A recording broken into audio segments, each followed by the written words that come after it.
Je vous invite à présent à ouvrir le livre de Daniel au chapitre 11 et au verset 2. Nous allons commencer à survoler ce livre.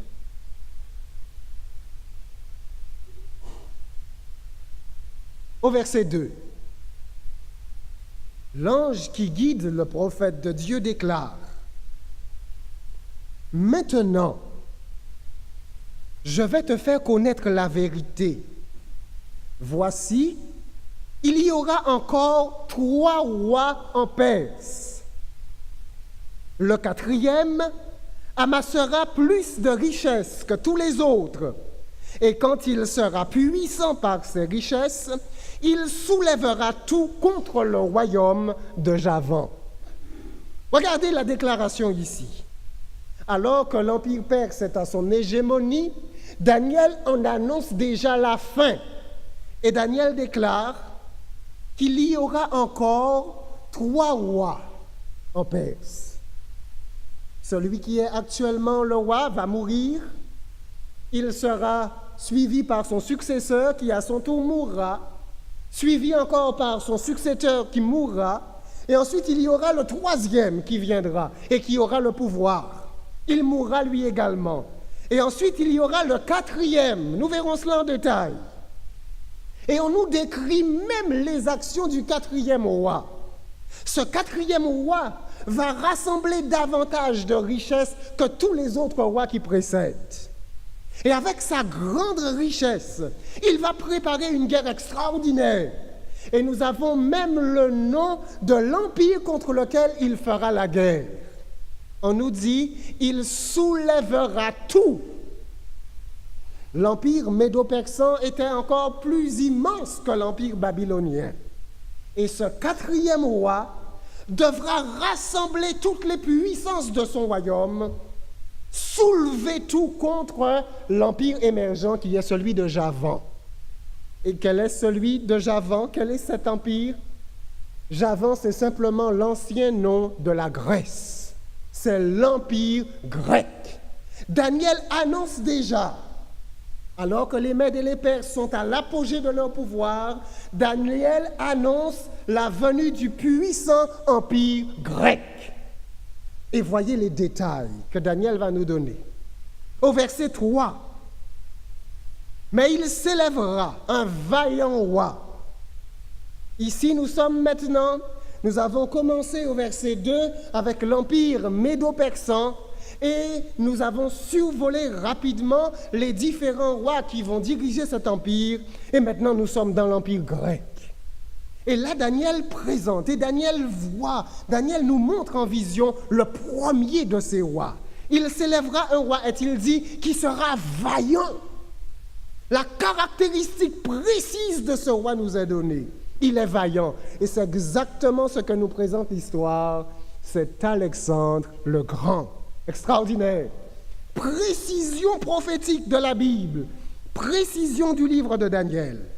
Il nous est même dit l'étendue de sa domination.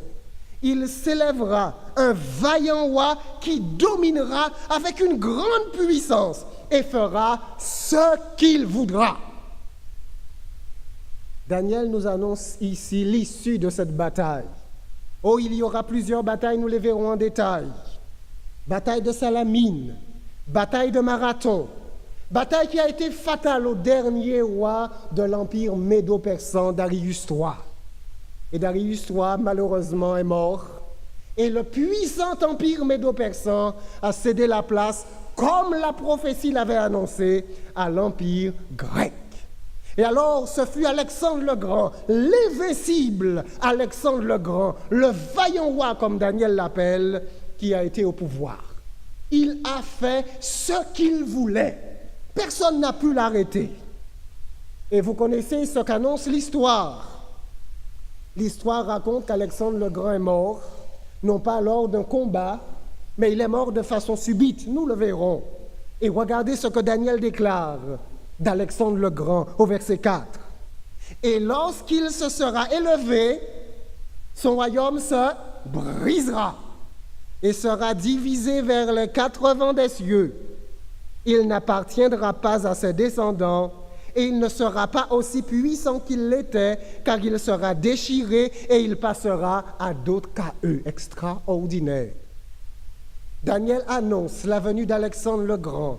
Daniel annonce la mort subite d'Alexandre le Grand. Daniel annonce la division du royaume d'Alexandre le Grand, qui sera divisé entre les 4 généraux d'Alexandre le Grand.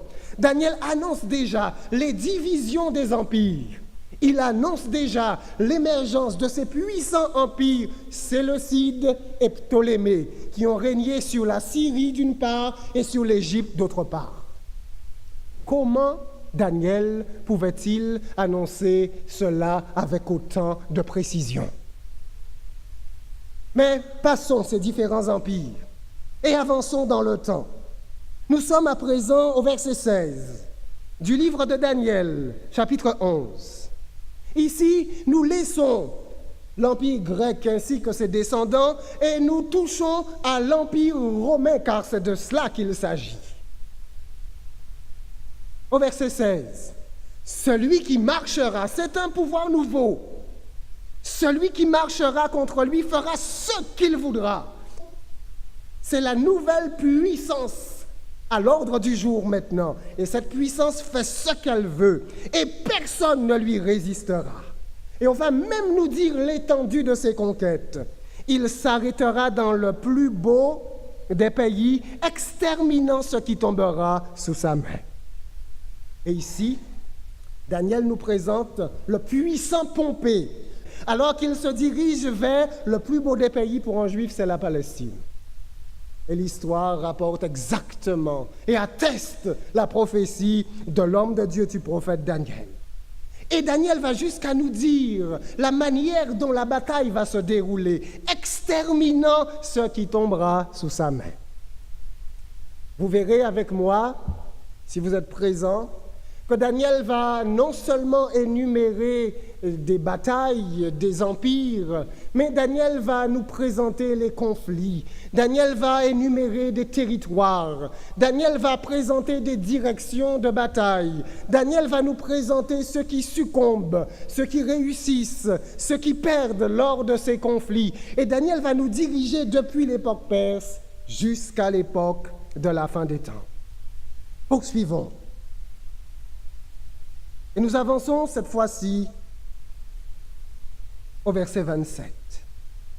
Toujours dans l'Empire romain, Pompée est mort déjà depuis longtemps, et nous sommes avec 2 autres hommes puissants de cet Empire romain qui cherchent à s'accaparer le pouvoir. Nous verrons de qui il s'agit en détail ultérieurement.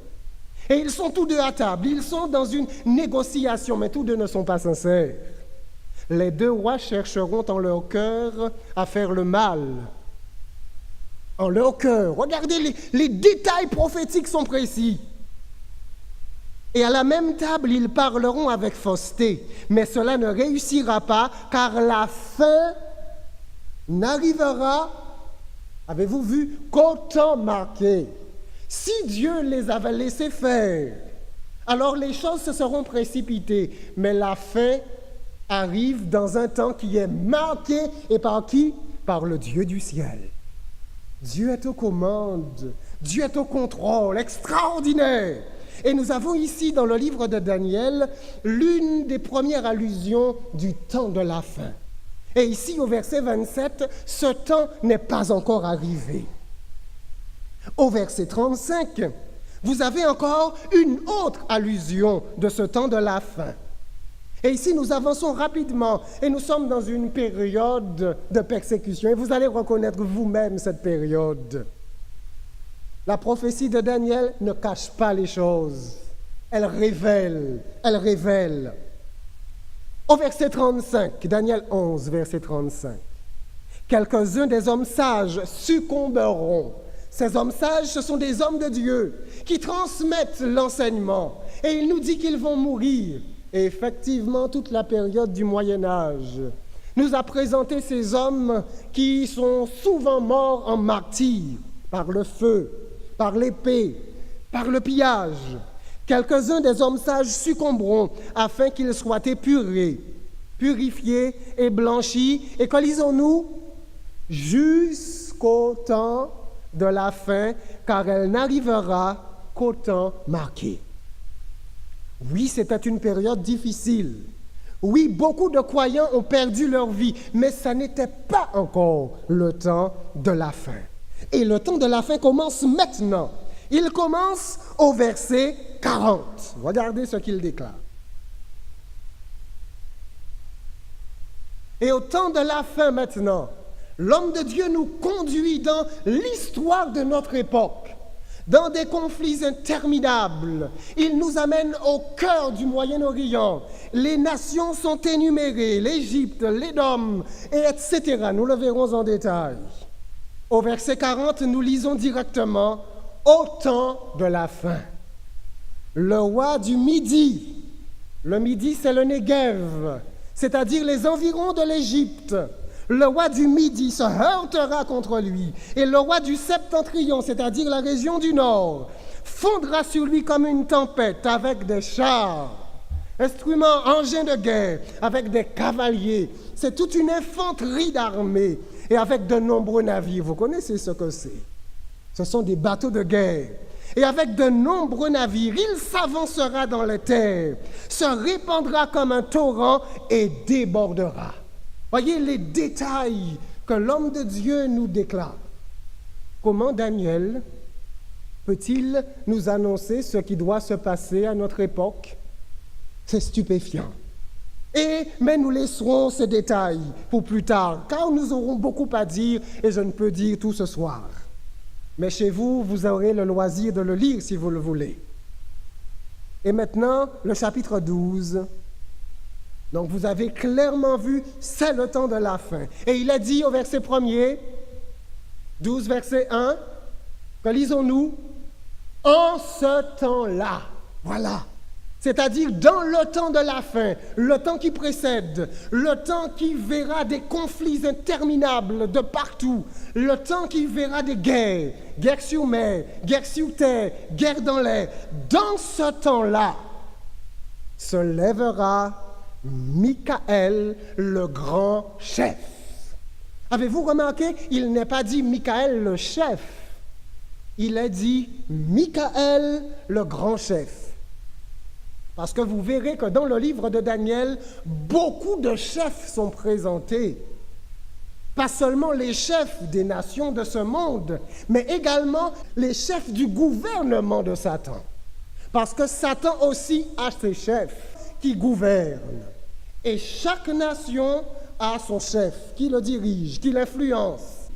Mais le livre de Daniel est un livre plein d'espoir et d'espérance, et qui dirige notre attention vers Michaël. Et attention, Michaël n'est pas n'importe qui. Michaël signifie qui est comme Dieu. Mi, qui, ka est comme elle, Dieu. Qui est comme Dieu? C'est-à-dire qui peut en avoir l'autorité, qui le ressemble, qui a son pouvoir, qui a sa puissance, qui est digne de recevoir la domination, de gouverner l'univers, qui est digne de diriger ce monde. Michaël, le grand chef. Et attention, de Michaël, il est dit, Michaël va prendre part à cette bataille. Et il est dit que ce sera le défenseur des enfants de ton peuple. Donc le livre de Daniel est un livre plein d'espoir, est un livre réjouissant. Oui, l'époque sera difficile, mais il a dit que le grand chef, que Christ lui-même, viendra également. Il sera de la partie, et ce sera lui qui triomphera. Oh, de cette époque, Daniel déclare, ce sera une époque de détresse. C'est de là que vient ce que nous, adventistes, nous présentons comme étant le temps de détresse. C'est de là, tout simplement. Ce sera une époque de détresse telle qu'il n'y en a point eu de semblable depuis que les nations existent jusqu'à cette époque.